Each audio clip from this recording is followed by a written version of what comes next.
Especial Cumbre de las Américas. Eco 360. Estamos de vuelta en Eco 360. Estamos con Santiago Cantón. Hablamos de la cumbre y quería preguntarle sobre el tema de Cuba.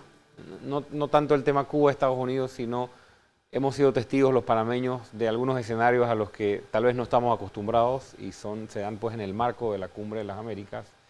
Y por un lado, miembros de la oposición cubana que han tenido la oportunidad de venir a Panamá y a través de los distintos medios expresar opiniones distintas a las del gobierno cubano y tal vez ejercer derechos que en su país son negados o inexistentes para ellos. Y eso ha traído reacciones y hemos visto incluso enfrentamientos. ¿Cuál es la lectura de lo que ocurre? Creo que es muy bueno, yo creo que es muy bueno que haya la posibilidad de que todos se expresen libremente. Lamentablemente, la falta de experiencia democrática durante décadas ha llevado en esta cumbre a que algunos sectores tal vez se expresen no de la mejor manera y se expresen con gritos para evitar que se escuchen a los otros. Esto es un proceso lógico de cualquier transición. Cuba está en una transición en todo sentido y solamente el ejercicio democrático va a llevar que el día de mañana se expresen de manera tal que permitan que los otros también se expresen. Pero creo que es importante, es un proceso importante, hay que entenderlo. Muchos años de vivir sin tener libertad de expresión crea serios problemas, pero creo que el camino que se ha iniciado es el correcto y esperemos que así sea. Me decía, estaba pues conversando con un grupo de personas ayer y había un miembro de la oposición cubana y un panameño que estaba ahí y le decía, bueno, pero ustedes lo que deben es organizarse y entonces expresarse y asociarse. Y él decía, no, pero es que el problema es precisamente es que no tenemos derecho a asociarnos, que no tenemos ese derecho a disentir. Y el discurso que ellos traen de solidaridad o de búsqueda de solidaridad se basa en necesitamos ayuda porque no sabemos cómo construir incluso un discurso político o desde los derechos humanos. Entonces, creo que tiene razón usted al decir que esto es un proceso.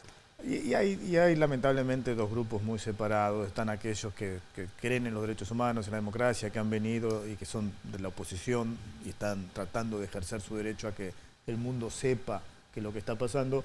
Y luego los grupos, los que podríamos llamar los grupos de choque tradicionales, que están haciendo lo que ellos saben hacer.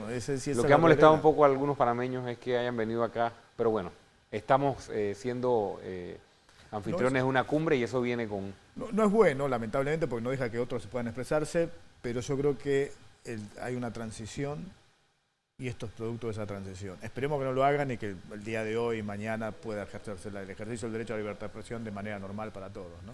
Santiago Cantón, ¿cuáles son las banderitas rojas más importantes que tenemos en materia de libertad de expresión en las Américas? Si pudiéramos enumerarlas o distinguirlas.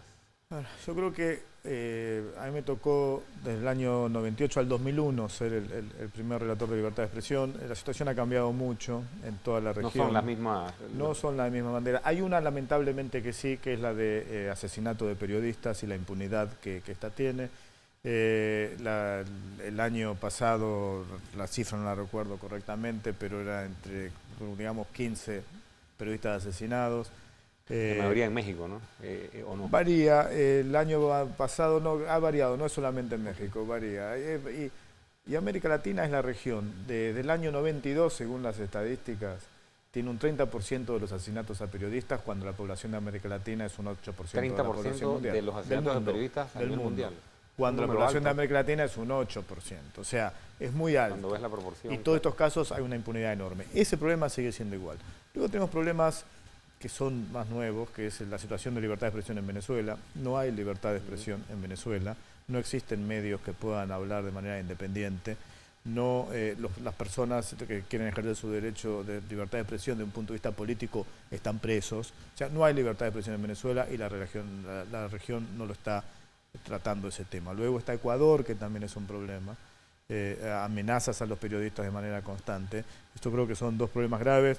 Luego, unas reformas legales que hicieron. Con las reformas legales, en Argentina también hay un problema donde desde la presidenta, el presidente anterior y los más altos niveles del gobierno atacan a los medios de comunicación de manera constante, rompiendo los diarios por televisión. Guatemala es un problema donde todos los canales de televisión son controlados por una sola persona. Ahí la concentración de medios es muy grave debido a que eso lleva a que no haya diversidad en la libertad de expresión.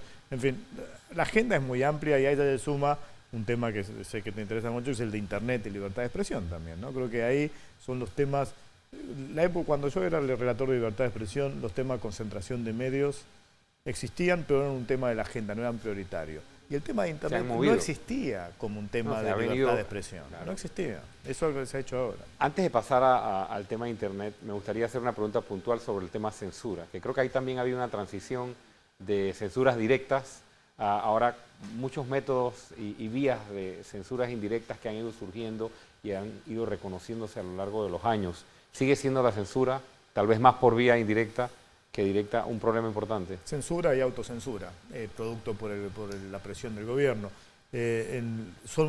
Los métodos de... La Convención Americana habla de medios indirectos. Así es. Y esos son muy comunes, lamentablemente, hoy en día, a través de decisiones, ya sea de los órganos judiciales o ya sea a través de legislación. Varios países han aprovechado sancionar leyes sobre medios de comunicación y la consecuencia que ha habido es el cierre de medios, la apropiación de medios o que algunos medios sean atacados constantemente. O sea, esos son los mecanismos indirectos que se están usando ahora de manera bastante más sofisticada que antes, pero que afectan seriamente a la libertad de expresión. Y hoy en día mencioné esos países, pero hay varios más en donde la situación es realmente preocupante. Y si a eso se suma los asesinatos de periodistas que continúan en la absoluta impunidad, tenemos un panorama de libertad de expresión en estos años bastante más complejo de cuando me tocó a mí ser relator. Bueno, creo que eso nos da una figura bastante completa de la situación en las Américas, por lo menos a manera de resaltar los principales problemas. Nos queda todavía un bloque con Santiago Cantón. Vamos a hablar de la importancia de las redes sociales, el Internet para la democracia. Ya regresamos. Especial Cumbre de las Américas, ECO 360.